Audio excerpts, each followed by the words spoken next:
Halo teman-teman, selamat datang di video pembelajaran kali ini.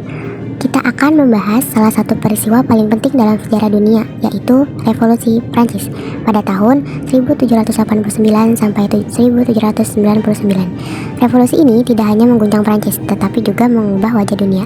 Dari revolusi ini lahirlah ide-ide besar seperti demokrasi, nasionalisme, dan hak asasi manusia. Mari kita bahas bersama secara runtut dan lengkap.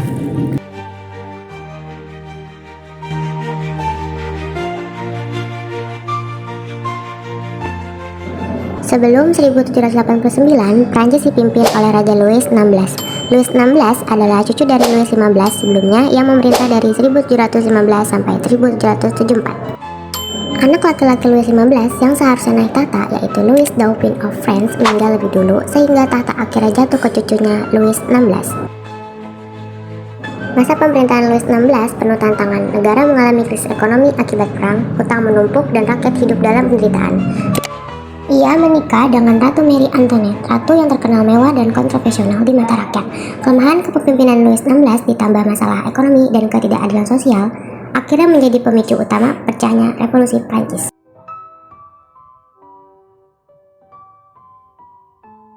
Ada beberapa faktor penyebab revolusi. Yang pertama, krisis ekonomi. Prancis saat itu punya masalah keuangan yang serius. Negara menanggung utang besar karena ikut perang, termasuk Perang 7 tahun dan membantu revolusi Amerika. Akibatnya rakyat biasa dibebani pajak tinggi, sementara bangsawan dan gereja bebas pajak. Harga bahan pokok naik dan banyak rakyat yang kesulitan membeli makanan sehari-hari. Krisis ekonomi ini membuat rakyat marah dan merasa hidup mereka tidak adil. Yang kedua, ada ketidakadilan sosial. Masyarakat Prancis terbagi menjadi 3 golongan atau estate. Golongan pertama, klerus, isinya ada pemuka gereja, hampir tidak membayar pajak dan hidup mewah. Golongan kedua, isinya bangsawan, juga memiliki hak istimewa dan kekayaan besar.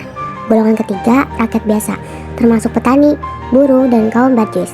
Mereka paling banyak jumlahnya tapi menanggung semua pajak dan tidak punya suara politik. Ketidakadilan ini menyebabkan kemarahan besar karena rakyat merasa mereka bekerja keras tapi tidak punya hak dalam pemerintahan.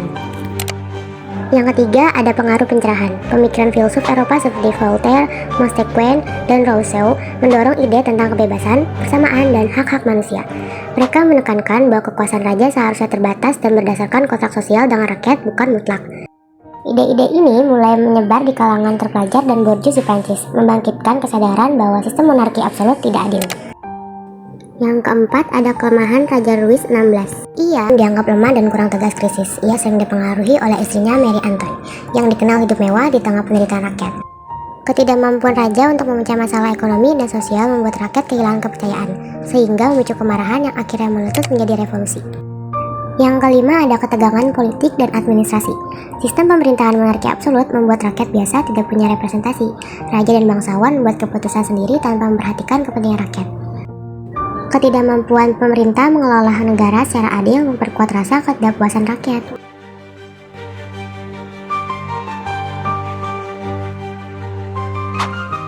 Sidang Etats Generaux dan pembentukan Majelis Nasional. Pada Mei 1789, Raja Louis XVI memanggil Etats Generaux, parlemen gabungan dari 3 golongan masyarakat, untuk membahas krisis keuangan negara. Golongan ketiga yang terdiri dari rakyat biasa dan borjuis, mereka selalu dirugikan dan tidak punya suara politik yang adil. Mereka akhirnya memisahkan diri dan mendeklarasikan diri sebagai Majelis Nasional. Pada 20 Juni 1789, mereka berkumpul di sebuah lapangan tenis tertutup karena gedung rapat ditutup dan membuat sumpah yang dikenal dengan Sumpah Lapangan Tenis. Dalam sumpah ini, mereka berjanji tidak akan berubah sampai berhasil membuat konstitusi baru untuk Prancis. Peristiwa ini menjadi simbol tekad rakyat untuk membuat perubahan dan mengakhiri kekuasaan raja absolut. Yang kedua, ada penyerbuan Bastille pada 14 Juli 1789. Bastille adalah penjara di Paris yang menjadi simbol kekuasaan raja. Rakyat yang marah karena kesulitan ekonomi dan ketidakadilan menyerbu Bastille. Penyerbuan ini menjadi titik balik revolusi dan kini diperingati sebagai Hari Nasional Prancis. Yang ketiga, ada Deklarasi Hak Asasi Manusia dan Warga Negara 1789. Setelah Sumpah Lapangan Tenis penyerbuan Bastille, Majelis Nasional mengeluarkan Deklarasi Hak Asasi Manusia dan Warga Negara. Deklarasi ini menetapkan hak-hak dasar setiap warga, termasuk kebebasan, persamaan, dan hak untuk ikut serta dalam pemerintahan. Ada dokumen yang terkenal dari deklarasi ini adalah Declaration of the Rights of Man and of Citizen, artinya Deklarasi Hak Asasi Manusia dan Warga Negara. Di gambar menunjukkan figur wanita yang memegang rangka terputus simbol kemerdekaan rakyat dari penindasan. Di sisi lain, malaikat menunjuk deklarasi melambangkan pelindungan prinsip universal dan moralitas. Di atas, mata di segitiga menunjukkan pencerahan dan pengawasan Tuhan terhadap keadilan. Deklarasi ini bukan sekedar dokumentasi, tapi menjadi panduan hukum dan simbol revolusi. Dari sini lahirlah simbol revolusi yang terkenal, Liber, Egale, dan Fratelli, kebebasan, persamaan, dan persaudaraan. Dokumen ini menegaskan bahwa rakyat memiliki hak untuk hidup bebas, adil, dan aman, sekaligus menjadi inspirasi bagi gerakan demokrasi di seluruh dunia. Yang keempat ada aksi perempuan. Ribuan perempuan dari Paris, sebagian besar ibu rumah tangga dan penjual pasar, berbondong-bondong berjalan sejauh lebih dari 20 km menuju istana Versailles. Mereka marah karena harga roti yang terus melonjak dan kelangkaan bahan pangan yang membuat keluarga mereka kelaparan. Dengan membawa senjata sederhana seperti garpu, pisau dapur, bahkan senjata rampasan, mereka menuntut agar raja segera bertindak. Sesampainya di istana, mereka berhasil menembus penjagaan dan memaksa Raja Louis XVI beserta keluarganya untuk pindah ke Paris, agar lebih dekat dengan rakyat dan merasakan langsung kondisi sulit yang mereka alami. Peristiwa ini membawa dampak besar bagi Raja Louis XVI. Wibawa raja sebagai penguasa mutlak mulai runtuh karena ia tidak ditakuti oleh rakyatnya. Kepindahannya dari Versailles ke Paris membuatnya seolah menjadi tahanan politik di bawah pengawasan rakyat dan Majelis Nasional.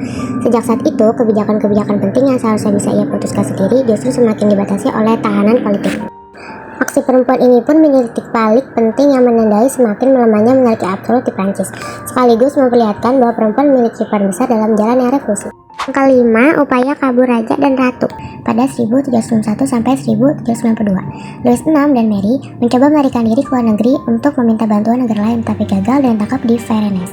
Mereka dianggap pengkhianat rakyat, dan peristiwa ini semakin mengurangi kepercayaan rakyat terhadap monarki. Ada penghapusan monarki proklamasi republik pada tahun 1792. Monarki resmi dihapus, Republik Prancis didirikan. Raja Louis XVI dihukum mati dengan guillotin pada 1793, menandai akhir kekuasaan absolut raja. Mary Anthony dieksekusi beberapa bulan kemudian. Masa teror pada tahun 1793 sampai 1794 dipimpin oleh Robespierre dan kelompok Jacobin. Siapapun dianggap musuh revolusi dieksekusi. Periode ini disebut Reign of Terror, berlangsung sekitar 1 tahun tetapi sangat menentukan arah revolusi. Jatuhan Robespierre dan pemerintahan Direktori pada tahun 1795 sampai 1799. Robespierre akhirnya ditangkap dan dieksekusi. Kekuasaan dialihkan ke Direktori, pemerintahan 5 orang yang lebih moderat, namun lemah dan korup. Ketidakstabilan politik membuat rakyat dan militer mencari pemimpin yang kuat. Kalau kita ngomongin revolusi Prancis, tentu yang paling menarik adalah melihat apa dampaknya bagi Prancis itu sendiri. Banyak sejarawan menilai bahwa revolusi ini bukan sekedar peristiwa politik biasa, tapi benar-benar titik balik dalam sejarah modern Eropa. Bahkan ada yang menyebutkan sebagai laboratorium besar demokrasi, karena dari sinilah lahir banyak ide dan sistem baru yang mempengaruhi dunia. Sebelum revolusi, kekuasaan raja dianggap mutlak dan tidak bisa diganggu-gugat. Tapi setelah revolusi, sistem itu runtuh. Eksekusi terhadap Raja Louis XVI menjadi simbol berakhirnya monarki absolut. Dari sinilah muncul Republik pertama di Prancis. Walaupun perjalanan politiknya masih gejolak dari Republik, lalu konsulat, hingga kekaisaran Napoleon, revolusi sudah meninggalkan warisan penting. Kedaulatan ada di tangan rakyat, bukan di tangan raja.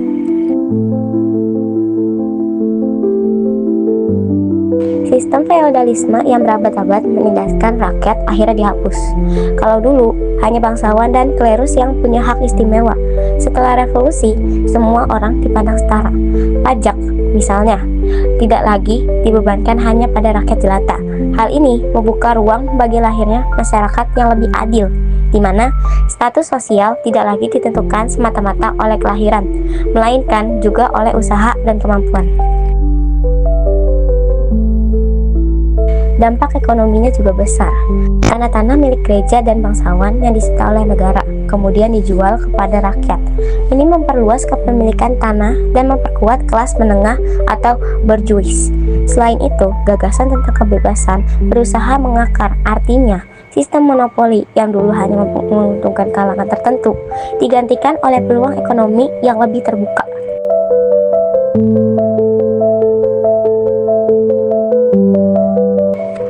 Setelah itu, kita bahas panjang soal jalan-jalannya revolusi. Kita sampai ke sosok yang paling sering disebut-sebut kalau ngomongin era ini, yaitu Napoleon Bonaparte. Banyak sejarawan menyebut kemunculan Napoleon sebagai anak kandung revolusi. Kenapa begitu? Karena tanpa gejolak politik di revolusi Prancis, mungkin Napoleon hanya akan jadi perwira biasa di militer, bukan tokoh besar Eropa. Pada masa kekacauan pasca eksekusi Louis ke-16, Prancis menghadapi banyak musuh, baik dari dalam maupun luar negeri. Eropa waktu itu resah karena takut ide-ide revolusinya menyebar ke kerajaan lain. Akibatnya, Prancis diserang oleh koalisi negara-negara monarki, seperti Austria, Prusia, dan Inggris. Dalam situasi inilah Napoleon yang masih muda berhasil menunjukkan kekuatan militernya. Salah satu momen penting adalah ketika ia memimpin pasukan dalam kampanye Italia 1796 sampai 1797. Di usia 27 tahun, Napoleon membawa kemenangan besar bagi Prancis, membuat namanya melambung tinggi. Dari sini, rakyat mulai melihat Napoleon bukan sekedar jenderal, tapi seorang sosok penyelamat bangsa. Pada 1799, situasi politik di Prancis makin kacau, korupsi merajalela. Pemerintah direktorium kehilangan kepercayaan rakyat dan ekonomi juga goyah. Napoleon lalu melakukan kudeta yang dikenal dengan Kudeta 18 Brumaire pada 9 November 1799. Kudeta ini menandai berakhirnya sistem direktorium dan dimulainya era baru, yaitu konsulat, dengan Napoleon sebagai konsul pertama.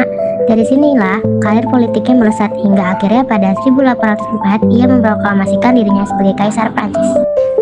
Dari sini kita bisa lihat kemunculan Napoleon bukan hanya sekedar ambisi pribadi, tapi juga hasil dari situasi revolusi yang tidak stabil. Ia menawarkan stabilitas, keamanan, dan kebanggaan nasional di tengah kekacauan. Makanya banyak rakyat yang mendukungnya.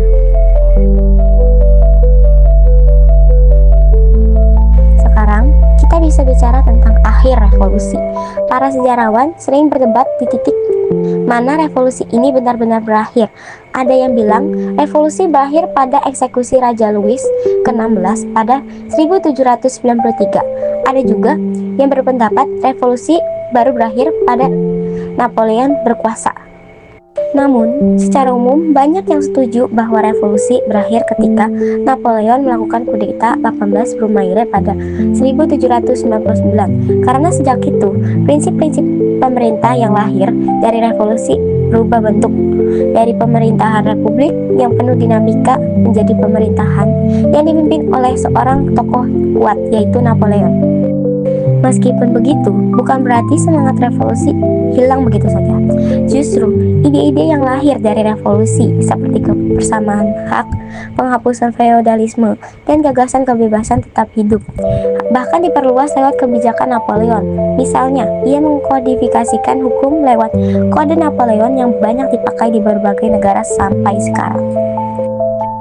Jadi, bisa dibilang, revolusi ini memang berakhir di tangan Napoleon, tapi warisan dan dampaknya jauh lebih panjang.